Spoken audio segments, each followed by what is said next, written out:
Bueno, como comentábamos en este inicio del panel, vamos a empezar con una ronda de intervención. Cada uno de nuestros panelistas va a platicarnos en unos 10 minutos acerca de qué manera ustedes crean un mundo mejor a partir de su organización, a partir de lo que están haciendo en este momento, en estos términos de sol y agua para todos. Adelante, pueden iniciar. Si quieren, comenzamos con Delfín. Adelante. Bien, muchas gracias. Buen día a todas las personas. ¿Qué tal, Ángel, Liliana, Citlali? ¿Se va? Pues buen día. Espero estén todas las personas bien en esta, pues ya media mañana, bueno, final de mañana. Pues es una pregunta muy interesante, el cómo nos planteamos estar contribuyendo a la construcción de una noción, de una transformación de la realidad respecto a un entendimiento de lo real. Creo que es muy interesante. Agradecemos mucho por la invitación, la consideración para que participemos y para estar reunidos aquí con ustedes.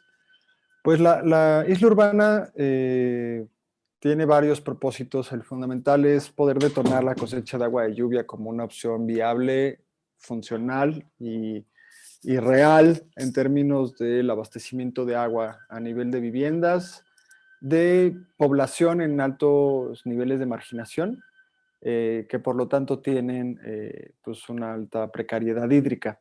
Trabajamos en todo el espectro de la precariedad hídrica, que es algo pues que en realidad es mucho más común de lo que pareciera, porque aunque no sintamos que vivimos en una situación de escasez hídrica, el contexto en el que estamos es un contexto de escasez hídrica. Y esto es importante porque pues el patrón observado en el sistema no es que está tendiendo a ir a mejorar, sino que el patrón observado es que cada vez la situación va a empeorar y entonces la escasez va a ser más presente o se va a hacer mucho más evidente para todas las poblaciones. Cosas como lo que sucedió hace pues, unos cuantos años en Ciudad del Cabo, va a empezar a ser más común y particularmente nosotros que estamos asentados en la Ciudad de México, pues la Ciudad de México es una de las 10 ciudades en el mundo que tienen esta línea de umbral de balance hídrico pues más cercana, ¿no? Hay distintos horizontes, pero los no tan lejanos hablan de 5 años, ¿no?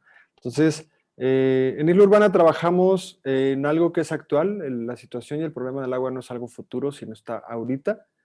Y pues lo primero es detonar la cosecha de agua de lluvia, pero para poder detonar la cosecha de agua de lluvia, Isla Urbana lleva 10 años de pues, un grupo de emprendedores, de ideadores, entre ellos pues, Enrique Lobnitz, Renata Fenton, Jenny White, David Vargas, Iram García, Carmen Hernández, quienes son los fundadores que originaron y que empezaron y que han estado estos 11 años realmente sosteniendo y moviendo las velas de este barco, pues han ido construyendo no solo las capacidades internas, sino también son 11 años de construir un espacio de diálogo, un espacio de pensamiento, ¿no? Darle espacio al pensamiento sobre el agua, sobre las soluciones, un espacio de innovación, un espacio de diseño, un espacio de apertura para la integración de ideas, para la evolución y la transformación.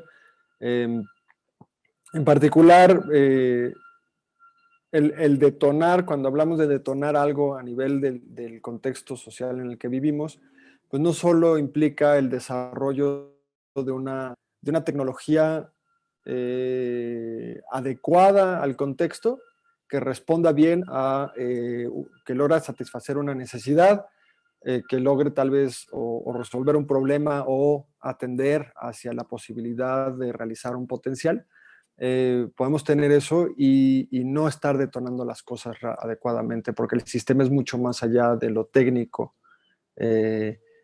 Lo técnico es fundamental y esto tiene que estar bien hecho, que es algo que dentro de Isla Urbana pues se llevan 11 años de evolución en términos del análisis y la experimentación y el perfeccionamiento técnico del sistema. El sistema es un sistema de cosecha de agua de lluvia que tiene 11 años de proceso de retroalimentación y de mejora, que ha logrado reducir los costos y generar un balance entre el costo de los materiales, de los componentes, de los procesos de instalación y de los beneficios hídricos que puede tener una familia, ¿no? Básicamente, como trabajamos en zonas de alta precariedad hídrica, son individuos, familias y comunidades que están en una situación de profunda escasez hídrica durante 12 meses al año.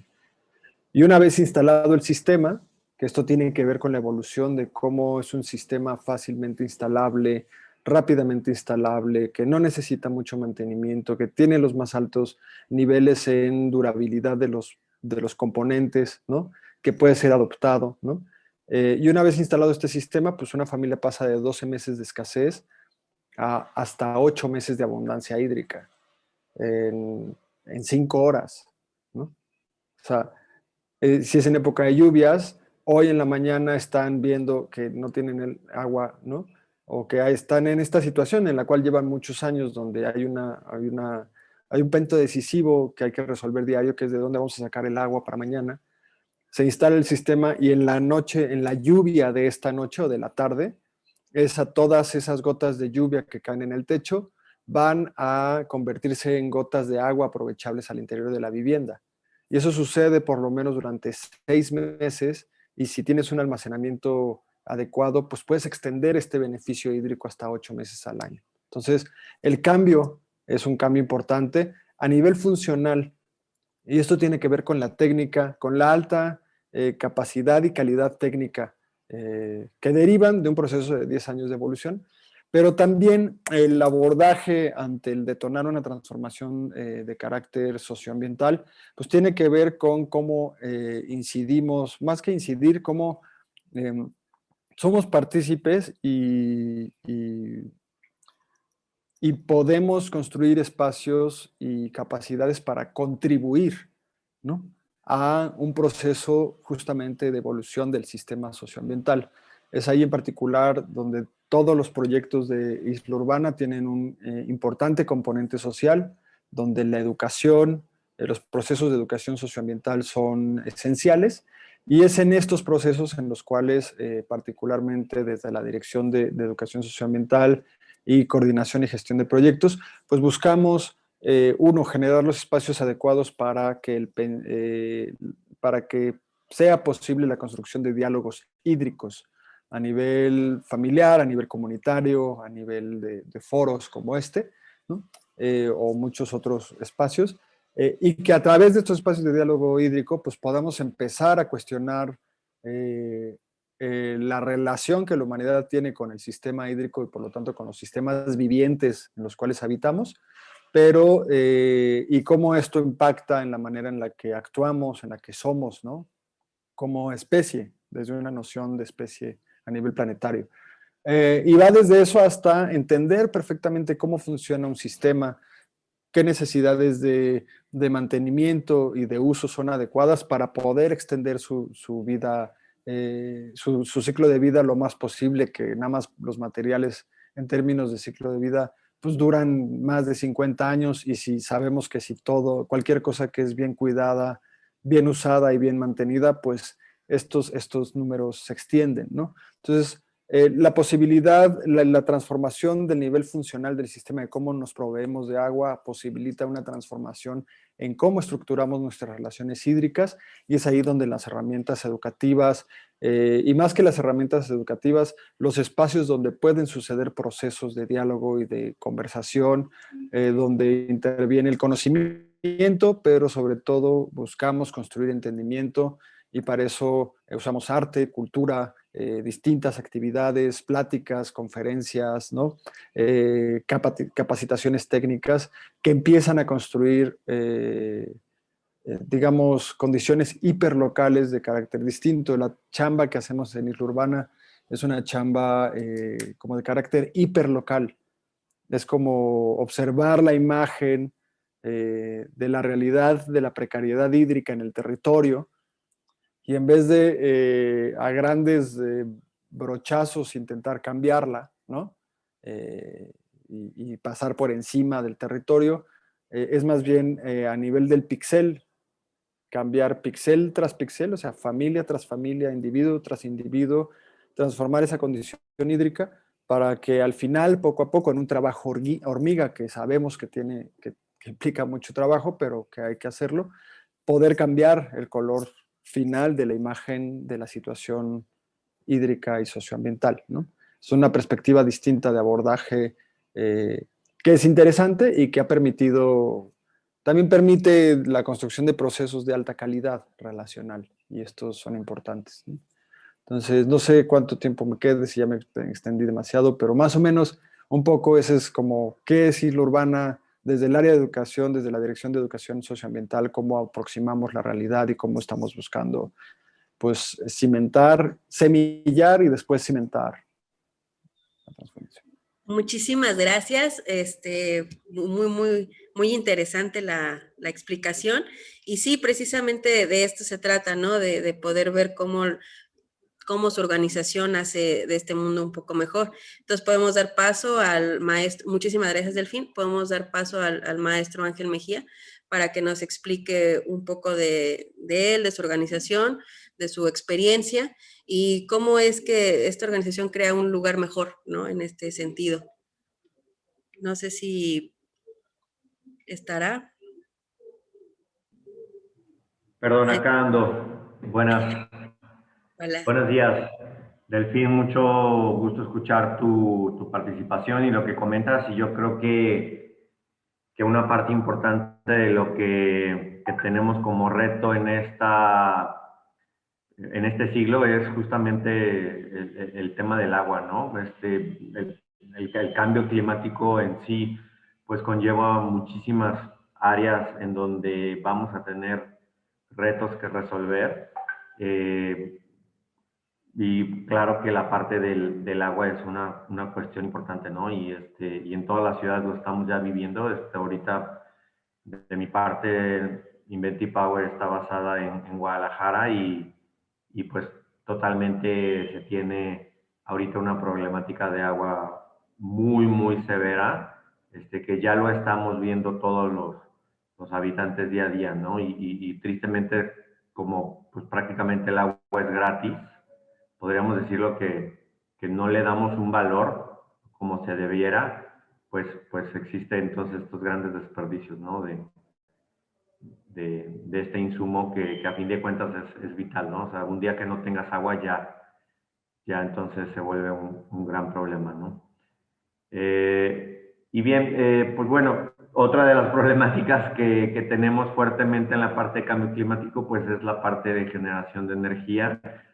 Y en este sentido, pues nosotros como empresa Inventive Power, pues estamos entonces tratando de ayudar en esta área, ¿no? Y todo conlleva a justamente evitar o reducir el ritmo en que está ocurriendo el cambio climático, al reducir emisiones de CO2 a la atmósfera.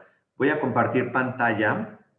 Les quiero mostrar entonces una presentación para platicarles muy brevemente de lo que hacemos, de lo que es Inventive Power. Ustedes me pueden decir si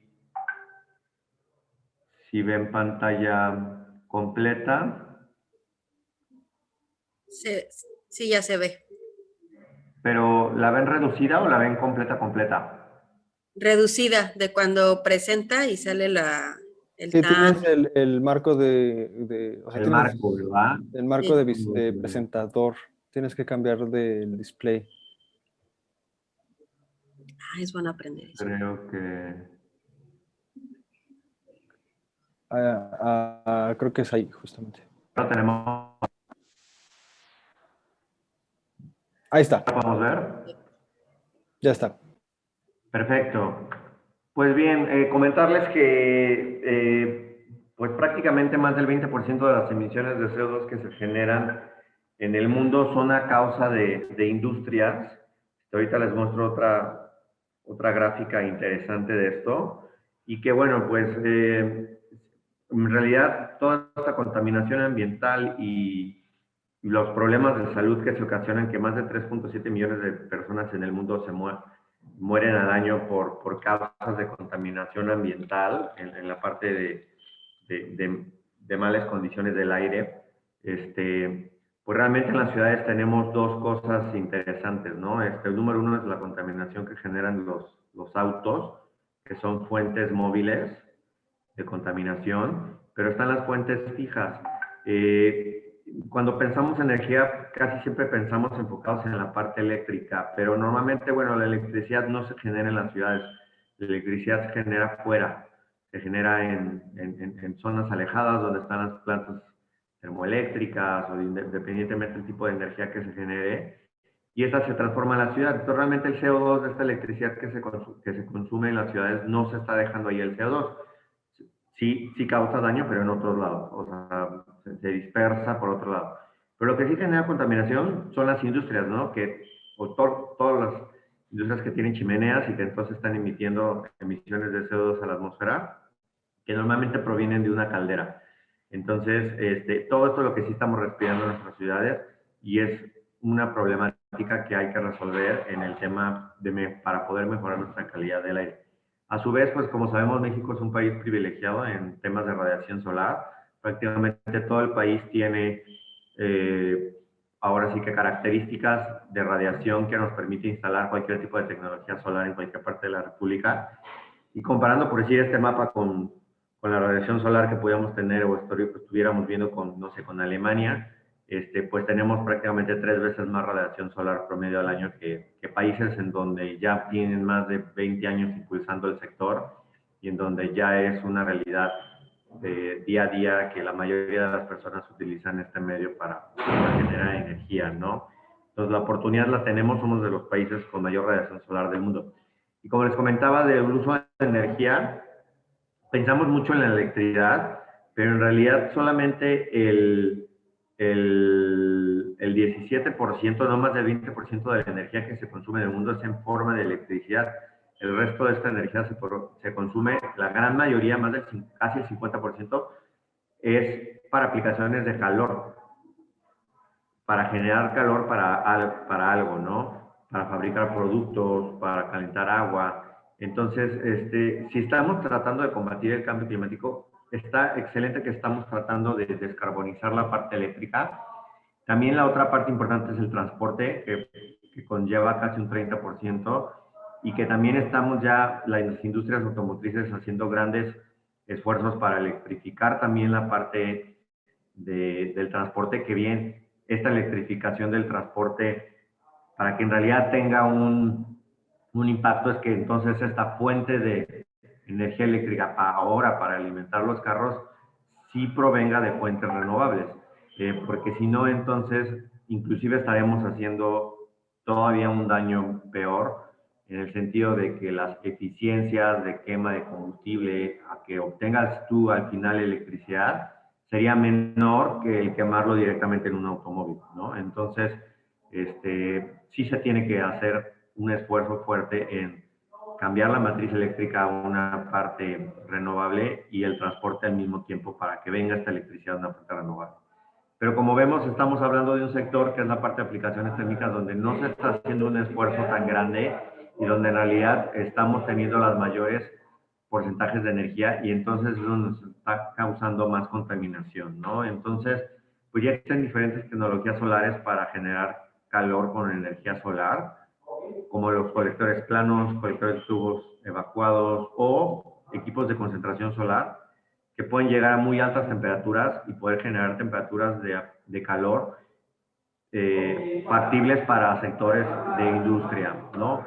Y bueno, en temas de sistemas de concentración solar, pues hay diferentes topologías ya que existen en el mercado, ya sea que puedas tú concentrar el sol en una línea o concentrarlo en un punto, y a fin de cuentas, esta forma de poder concentrar el sol pues nos permite llegar a muy altas temperaturas. Nosotros lo podemos haber visto de niños cuando alguna vez jugamos con alguna lupa y la lupa lo que hace es concentrar el sol en un punto y puedes llegar a generar fuego, ¿no? Entonces, eso da una idea de cómo el poder del sol concentrado puede tener alta potencia. Y al mismo tiempo, bueno, pues este es un mapa que se realizó en el gobierno, en el cual se ve un mapa de radiación solar, perdón, un mapa de dónde en las zonas del país se consume calor. Y bueno, si vemos entre más rojo es una zona con más alto consumo de calor. Y bueno, va muy relacionado con las zonas metropolitanas más importantes del país, en donde vemos que hay un mayor consumo de calor. Entonces, este mapa lo podemos relacionar también con el mapa de radiación solar y ver entonces en qué áreas tenemos más oportunidad de poder utilizar más fuertemente tecnologías térmicos solares para poder cambiar esta matriz energética a una fuente renovable. Y bueno, pues comentarles a todos, ¿y dónde se utiliza el calor, no? Y les doy algunos ejemplos aquí, que prácticamente todos los productos que usamos se requiere algún proceso de calor para poderse fabricar, ¿no? Doy un ejemplo como, no sé, el poder pasteurizar la leche, que es calentarla súbitamente a una temperatura para esterilizarla. Se requirió altos porcentajes de calor, o no sé, los jeans que estamos usando ahorita, pues se tuvieron que teñir con agua muy caliente para poder obtener este color. O no sé, si nos fuimos de fiesta y tomamos un tequila, pues para poder destilar, fermentar esta bebida se requirió también calor. O inclusive las croquetas que le damos a nuestros perros, pues se requirió calor para poder formar este pellet, para poder entonces formar este alimento, ¿no? Entonces prácticamente en toda nuestra vida se utiliza calor para algo, ¿no? Algo tan simple como desde la mañana que utilizamos energía para poder calentar el agua con la que nos bañamos, ¿no? Y bueno, pues hay diferentes sectores industriales y al mismo tiempo también, pues, procesos donde se requiere calor, como al lavar, al secar, al destilar, al pasteurizar, al esterilizar, al cocer, en fin, ¿no? Estos son muchos los procesos industriales que requieren calor. Y es un mercado muy grande. En México hay más de 32,000 calderas y calentadores de agua instalados, que conlleva un potencial de mercado de más de 1.2 billones de dólares al año, y solamente en estos sectores industriales que muestro. Y bien, pues bueno, ¿cuál es el reto entonces en realidad? Es que estas tecnologías térmicos solares puedan entonces conectarse a un proceso industrial y suministrar esta energía térmica a un proceso industrial sin que éste sea alterado en sus parámetros, ¿no? O sea, a fin de cuentas, por decir, si estamos pasteurizando leche y actualmente se hace a través de generar vapor en una caldera, pues la máquina de pasteurizar tiene que tener una temperatura exacta para que pueda entonces la leche ser pasteurizada. Si se calienta de más, la leche se echa a perder. Si se calienta de menos, la leche no está bien pasteurizada. Entonces, ¿cómo entonces haces un proyecto en el cual automatizas y puedes tú que en el proceso aportes calor, pero que en realidad el proceso no se dé cuenta si la energía proviene de una fuente convencional o viene de una fuente renovable como de un colector solar, ¿no? Y que entonces, a fin de cuentas, reduzcas la gran cantidad de energía producida por fuentes convencionales y que puedas aportar la mayor energía proveniente de una fuente renovable como es el sol. Entonces, realmente ahí es donde está el reto técnico para poder hacer esto. Y bueno, como empresa generamos 2 colectores solares. Estos son nuestras líneas de colectores solares que nosotros manufacturamos, los tenemos patentados y que pues utilizamos en proyectos de industria para poder generar energía térmica, ¿no? Y bueno, ya tenemos más de 60 proyectos instalados a nivel nacional con diferentes empresas en donde ya tenemos instaladas esta tecnología.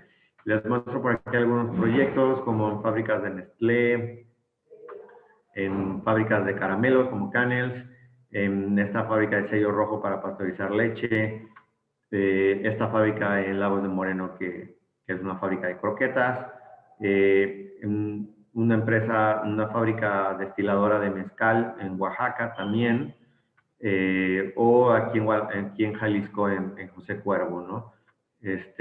Tenemos pues proyectos en toda la República Mexicana, y que realmente pues estamos validando que podemos realmente utilizar este tipo de colectores en cualquier parte de México.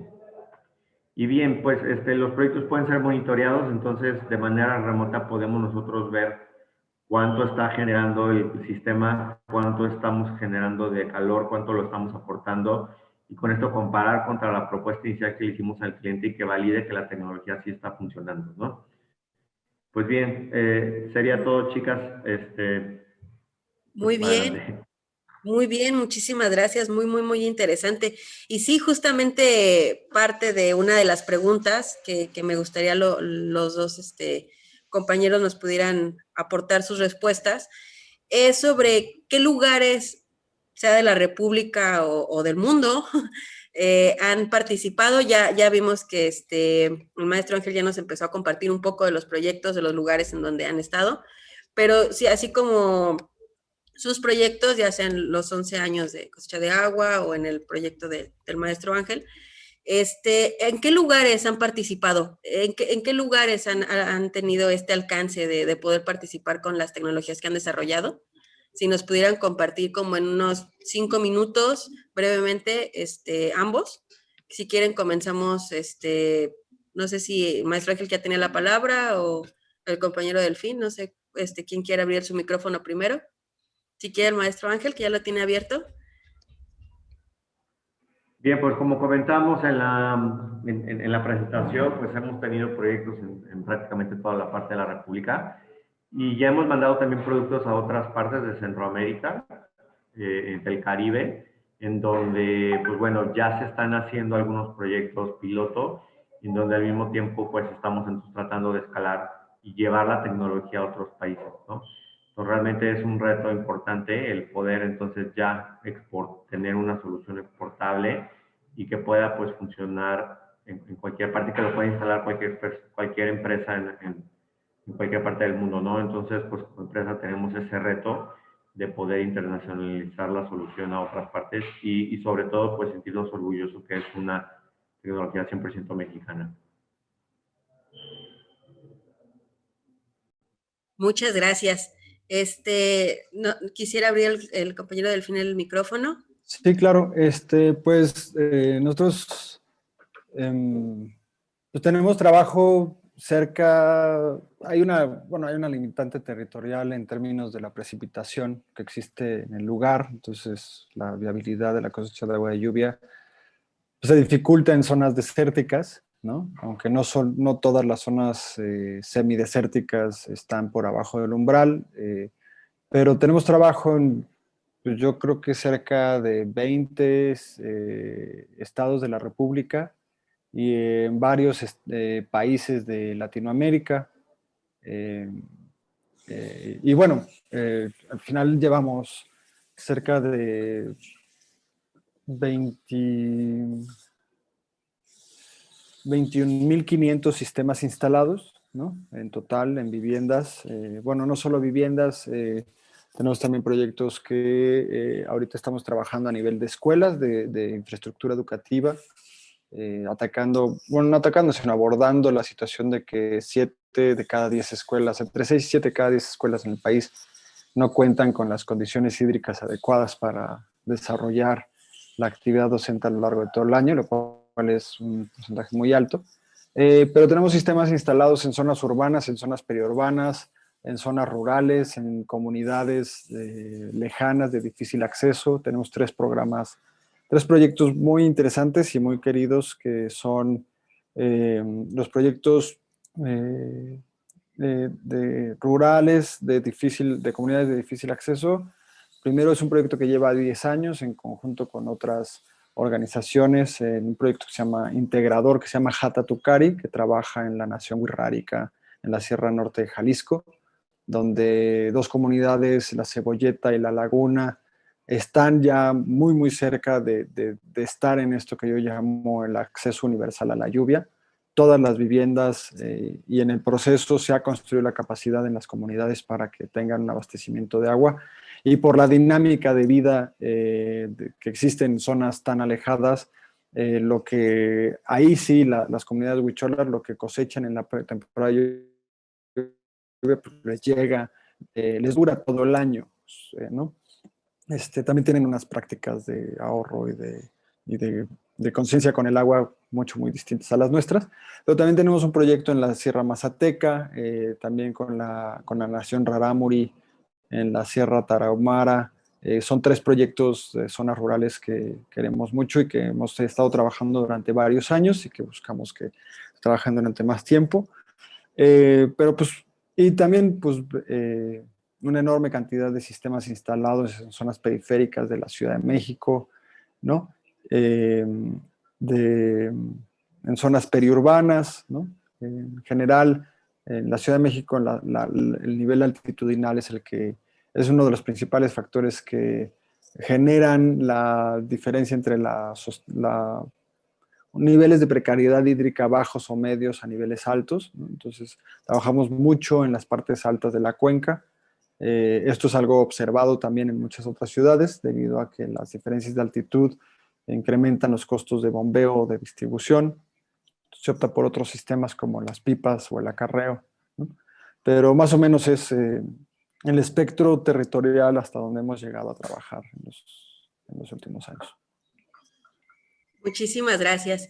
Y dando paso también como a las inquietudes de los compañeros que están aquí, compañeras que están aquí en el foro, una pregunta que les quisiera hacer a los dos es si ambas tecnologías, precisamente por cómo platican los alcances y a los lugares a los que han llegado, si ambas tecnologías ustedes las verían viables para las casas precisamente de estos grandes poblaciones urbanas, de estas grandes concentraciones, donde el espacio es muy poco, muchas personas pueden llegar a vivir en edificios o con casas que no tengan un espacio pues muy amplio, ¿no? Para poder como poner una estructura extra, por así decirlo. ¿Ustedes consideran que es viable llevar su tecnología a la parte de casas en la ciudad? ¿O consideran que es más viable para la periurbe o para otro tipo de casa en la ciudad? Pues en nuestro caso, la tecnología que tenemos desarrollada no es para el sector residencial, está enfocado en la parte industrial. Pero claro que existen tecnologías ya disponibles en el mercado que deberían de estarse utilizando más, ¿no? Y que son, de hecho, oportunidades de inversión muy bajas, por decir, como los calentadores solares, que a pesar de tanto tiempo, de ya estar la tecnología disponible, pues la penetración todavía no ha sido tan grande y ahí se está perdiendo una gran oportunidad de poder utilizar este tipo de tecnologías para, número uno, ahorrar dinero en las familias al consumo de gas para calentamiento de agua y al mismo tiempo pues reducir todas estas emisiones que se están dando dentro de las ciudades para el calentamiento de agua, ¿no? Entonces, pues son inversiones que muchas veces en un año ya te regresó la inversión. 1 o 2 años pues tú ya tienes que haber recuperado tu dinero, ¿no? Entonces realmente pues, es una gran oportunidad de poder hacer, utilizarlas. Sí, nosotros, bueno, en el extremo opuesto, porque nuestra aproximación a la cosecha de agua de lluvia está centrada en el diseño para viviendas unifamiliares, ¿no?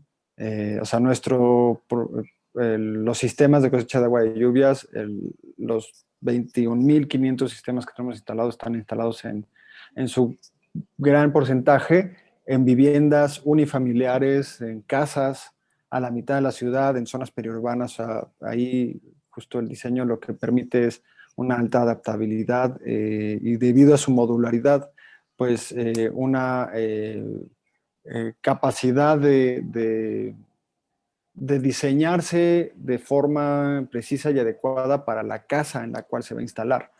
Entonces nosotros trabajamos pues por eso mencionaba, ¿no? Esa la escala del pixel de la escasez hídrica, ¿no? No tanto de estos como grandes... no es un proyecto que esté completamente orientado, o sea, es un proyecto que está completamente orientado a la vivienda, ¿no? No a grandes consumidores, aunque la también tenemos sistemas de cosecha de agua de lluvia instalados en industria, ¿no? Donde tenemos grandes techos que también son grandes consumidores, o en grandes infraestructuras, ¿no? O sea, también la cosecha de agua de lluvia tiene una enorme plasticidad y nuestro sistema tiene también una flexibilidad, digamos, que emerge orgánicamente de su propio diseño por su carácter modular, ¿no? Entonces se puede adaptar a estructuras, a necesidades, a demandas, siempre y cuando pues, estés dentro de los rangos de viabilidad de la cosecha de lluvia, que tiene que ver con la cantidad de precipitación, y pues una relación entre la cantidad de techo que tienes, la posibilidad de almacenamiento y la necesidad, la demanda específica que haya en ese lugar, ¿no? Pero sí, respecto a esta pregunta, nosotros prácticamente trabajamos en viviendas. Ahorita tenemos el proyecto de escuelas de lluvia, que es un proyecto, como les digo, se puede adaptar a infraestructura y equipamiento, pero estamos trabajando muy padre con las escuelas y ahora en la relación entre las escuelas y la comunidad en donde está embebida dicha escuela. Muchísimas gracias. Y siguiendo con el tenor de la pregunta y con lo que nos han expuesto, y también dando paso a las preguntas que están ya nuestros compañeros en el chat, nos están pidiendo los datos del maestro Delfín, también el maestro Ángel, se los podemos, al terminar la presentación, compartir. Preguntan los compañeros que la compañera Rocío Vargas, ¿cuáles son los problemas con los que actualmente se enfrentan? ¿Cuál es el problema mayor que actualmente podrían compartirnos? Pues hay varios, ¿no? Pero como organización, bueno, la situación de la pandemia es un problema grande que estamos enfrentando todos, ¿no? Todas las personas, toda nuestra especie. Ahora sí, pues es interesante que es muy evidente una cosa en particular que toda la humanidad como especie a nivel planetario está enfrentando, ¿no? Como esto, pues hay varios patrones observados. También estamos enfrentando el pudrimiento de nuestras atmósferas, ¿no? La intoxicación de nuestros ríos y fuentes de agua y el envenenamiento de nuestros suelos, nada más por una serie de patrones observados a nivel planetario, resultado de nuestra actividad humana. Pero como organización, pues dentro de todas estas problemáticas que existen, ¿no? Pues creo que más allá de como organización, desde el área de educación socioambiental, creo que una situación de alta complejidad que enfrentamos en términos de poder construir un cambio más allá, como les digo, de solo la aplicación de una tecnología, sino la construcción de una conciencia distinta o una forma de operar de nuestra especie de forma distinta, es con la capacidad que tenemos como sociedad de construir espacios de diálogo, ¿no? Uno de los principales problemas que tenemos es que solo pensamos en los problemas, ¿no? Como sociedad, como especie, ¿no? Y que esto nos lleva a dificultar la identificación de intereses comunes que pueden estar por encima de los intereses exclusivamente privados.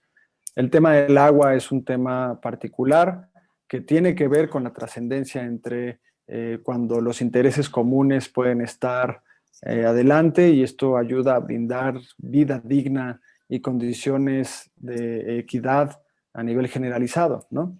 Lo que estamos enfrentando es que nuestra sociedad no tiene un planteamiento, nuestra sociedad humana, y pues México no es la excepción, no está teniendo un planteamiento de construcción de acuerdos y de diálogos que superen los problemas derivados de los intereses personales. Y entonces tenemos cosas que nos aquejan a nivel del interés público y común. Y eso es un problema real al cual nuestro proyecto, en torno al cual nuestro proyecto está trabajando y en particular en la construcción de espacios de diálogo hídrico, pues es algo en lo que tenemos que trabajar todo el tiempo, ¿no? Como el agua es una cosa increíble. El agua es un punto, cuando escasea es un punto de conflicto, cuando abunda es un motivo de gozo. El agua nos hace gozar, nos hace reír, nos cambia el estado de ánimo, nos hace disfrutar cuando estamos embebidos ya en una alberca, en un río, en el mar, cuando nos bañamos, pero cuando escasea es un punto de conflicto. Y entonces esta dualidad, bipolaridad, casi como la molécula del agua, pues se presenta en la sociedad. Y el construir espacios de diálogo hídrico, construcción, ¿no? De lugares donde la reflexión puede trascendernos. Entonces el agua también puede limpiarnos y puede ayudarnos a generar acuerdos más limpios, más directos, más armoniosos, a reflexionar. Pues es algo interesante. El agua es muy poderosa. en ese sentido, ¿no? Nos puede llevar ahí, podemos entonces reconocer que hay una situación común, hay una situación humana, del devenir humano que nos es común a todos, ¿no? Entonces, y aparte, bueno, pues las situaciones particulares de las organizaciones, de ponernos de acuerdo entre nosotros, de trabajar, de lograr cambios, ¿no? En Isla Urbana se han logrado muchas cosas en Isla Urbana, desde el diseño, ¿no? Pero también hemos trabajado en la transformación de las políticas públicas, hemos construido políticas públicas a nivel de estados y municipios que abordan específicamente el tema, se ha logrado poner el tema de la cosecha de lluvia, que hace 5 años era algo impensable, en términos de que no era ni siquiera considerado, ahora es una opción viable y real, y de hecho existen políticas públicas como el programa de cosecha de agua de lluvia de la Ciudad de México que nosotros diseñamos y que nosotros construimos y ayudamos a implementar, ¿no? Hemos participado en la transformación de los reglamentos de construcción, junto con otras organizaciones, ¿no? Esto es un esfuerzo de conjunto de varias formas, ¿no? Entonces, poco marco general, los problemas, los potenciales a los que nos enfrentamos. Muchísimas gracias, maestro Delfín. Y sí, como comenta, es un problema muy, muy generalizado. El maestro Ángel nos podrá comentar en su organización cuáles son los problemas que actualmente enfrenta para también hacer este contraste con el maestro Delfín, por favor. Pues en sí, problemáticas que se tienen actualmente es pues justamente el poder entregar esta tecnología a diversos, pues a las industrias, ¿no? Este reto de poder ir como evangelizando al cliente, por decirlo así, ¿no? En que conozca cómo funciona esta tecnología, cómo si es una tecnología robusta, que sí puede entonces funcionar sin tener alteración, que sí se pueden lograr los ahorros prometidos. Todo eso hay que estar entonces al cliente convencido, es un proceso largo y que eso conlleva un esfuerzo de educación al cliente bastante fuerte antes de poder ya vender e implementar uno de estos proyectos, ¿no? Entonces, pues es una labor ardua que se tiene que estar haciendo y es un reto muy importante pues que conlleva mucho esfuerzo, ¿no? El poder entonces explicar cómo esto funciona y que sí va a darles beneficios, ¿no? Entonces, realmente ahí es donde creo que es uno de los retos importantes para poder escalar nuestra tecnología a muchas más empresas, ¿no? Muchísimas gracias. En el chat ya las preguntas que se registraron ya, no sé si alguien de los compañeros quiere hacer alguna otra, y si no, yo aprovecharía ya con otra pregunta que salió a colación. ¿Qué tan importante ustedes consideran es que los instrumentos sociales, legales o políticos, social, no sé, estén más focalizados en hacer esta como evangelización, no tal de un solo consumidor, sino de la población en general, ¿no? O sea, ¿cómo podemos concientizar del uso de estas tecnologías o de estas realidades que ustedes manejan? Muy, muy interesante la parte de llevar a mayor cantidad de personas estas tecnologías. Pero ustedes consideran una herramienta que sí se esté utilizando, la Agenda 2030, ¿ustedes consideran que esto para el tipo de organización que ustedes tienen sí les ha favorecido la concientización de la Agenda 2030 a la sociedad? ¿O consideran que es un tema que todavía sigue siendo, pues, entre los ambientalistas, ¿no? Que no sea una plática del día a día de las personas? ¿Ustedes consideran que la difusión de la Agenda 2030 les podría apoyar a lo que están haciendo? El maestro Delfín alzó la mano, pero me interesaría obviamente que los dos participasen. Gracias. Sí, bueno, la Agenda 2030 pues, es un esfuerzo muy interesante y o sea, en definitiva útil, ¿no? En términos de la construcción de una alineación de conceptos y pues expectativas, ¿no? De una aspiración, ¿no? Construir una agenda, una ruta crítica, ¿no? En cierta medida, o por lo menos la imagen a la cual queremos, ni siquiera la imagen, en realidad son como los estándares mínimos que buscaríamos estar cumpliendo en una imagen que no se ha terminado de construir. Creo que es sumamente útil. No creo que sea algo de conocimiento generalizado, y creo que eso es un asunto porque, pues, si tuviéramos mayores capacidades socialmente de construir estos acuerdos de voluntad de forma colectiva, pues los procesos, pues evidentemente los procesos tienen que cambiar. Yo creo que tiene que ver como nosotros no abordamos esto, o sea, sí utilizamos las agendas 2030, estamos alineados a los ODS, a la Agenda 2030, pero el centro fundamental, de hecho, de los procesos de educación socioambiental en isla urbana no giran solamente en eso, sino están más preocupados por el proceso a partir del cual creamos un entendimiento compartido, que en este sentido a mí me gustaría, digamos, contrapuntear o contrastarlo particularmente con el concepto de evangelización que se está mencionando aquí. Yo no creo que sea un proceso de evangelización porque por definición esto implica la adoctrinación de alguien en un dogma externo. Es la imposición de un dogma. Y creo que la construcción de espacios de entendimiento común que deriven en una imagen de un futuro distinto, que sea participada, diseñada y contribuida por todos, no puede establecerse desde la imposición de un dogma o de una visión extranjera o de un proceso de esta especie de colonialización, incluso tecnológica, ¿no? O de ideas, ¿no? Entonces creo que la perspectiva, yo estoy viendo específicamente desde el área de carácter educativo, que esto tiene que ver con cómo construimos habilidades que se constituyen en capacidades a nivel comunitario y a nivel de la sociedad, ¿no? Entonces, nosotros lo trabajamos más desde cómo construimos una imagen compartida, de un entendimiento compartido que deriva en una imagen futura distinta. Entonces nos podemos alinear hacia eso y nos podemos ir caminando todos juntos desde el emergimiento de una voluntad personal, familiar, colectiva, ¿no? En donde esos procesos son los que tenemos que abordar. Creo que en particular la Agenda 2030 y los procesos de los ODS han funcionado muy bien digamos, en escalas directivas de los gobiernos. Bueno, los ODS particularmente están enfocados a la alineación de carácter gubernamental, ¿no?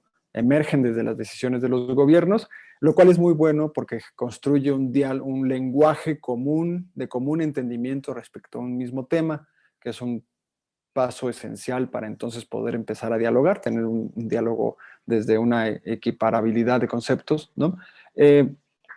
Pero siento que no se están generando los procesos de alta calidad que son necesarios para la construcción de un entendimiento compartido, ¿no? Nosotros trabajamos mucho en eso, por eso utilizamos actividades, hacemos actividades culturales, artísticas, y tenemos un trabajo fundamentalmente de carácter social, en donde el espacio de diálogo es fundamental, ¿no? Y pues si esto está ligado a una transformación como radical de las condiciones hídricas en las que habitamos, pues se puede tener un efecto interesante, ¿no?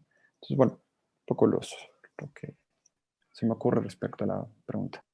Muchísimas gracias. Maestro Ángel, ¿nos podría brevemente compartir para poder continuar con esta parte? Su micrófono está cerrado. No sé si quisiese... Sí, perdón, Liliana, que me puedas comentar en qué sentido quisieras que complementara la pregunta. Oh, disculpe, que les comentaba si ustedes consideran que la Agenda 2030 ha servido como instrumento para la aplicación de sus tecnologías en la sociedad que aplican. Sí, realmente es es un posicionamiento en todas las áreas que se debe de hacer un esfuerzo para realmente llegar a que no tengamos impactos importantes en el cambio climático. Y claro que nuestra nuestro tipo de tecnologías o lo que estamos haciendo pues impacta en uno de estos rubros que conlleva esta agenda, ¿no? Y que pues es un esfuerzo de varios sectores que se tienen que atacar fuertemente al mismo tiempo para que realmente lleguemos a los objetivos de no sobrepasar ciertos incrementos de grados centígrados en la temperatura global del planeta, ¿no? Entonces, realmente estamos hablando de que pues realmente no veo una solución más o menos importante que otra, sino que todo este tipo de acciones tienen que hacerse en conjunto, porque ahora sí que es como un rompecabezas como una torre, ¿no? Que si le falta una columna, pues puede caerse todas las demás. Claro. Pues muchísimas gracias. Dada la hora, en verdad que es muy interesante los dos compañeros, las dos organizaciones. Pues ambos maestros siempre nos enseñan. Los contactos están en el chat. Cualquier cosa, pues se pueden comunicar con el equipo de organización de la IART, con una servidora también. Y pues vamos a dar continuidad al panel, no sin antes agradecerles su participación en esta gran jornada del Día de la Tierra. Muchísimas gracias por su espacio, su tiempo. Y cualquier cosa, pues estamos aquí para servirles. Y le voy a dar la palabra a la maestra Citlali para poder dar continuidad al panel, a todos los participantes, a todos los que estuvieron. Muchísimas gracias por todo. Y pues seguimos aquí. De antemano un aplauso y un agradecimiento por su enorme trabajo.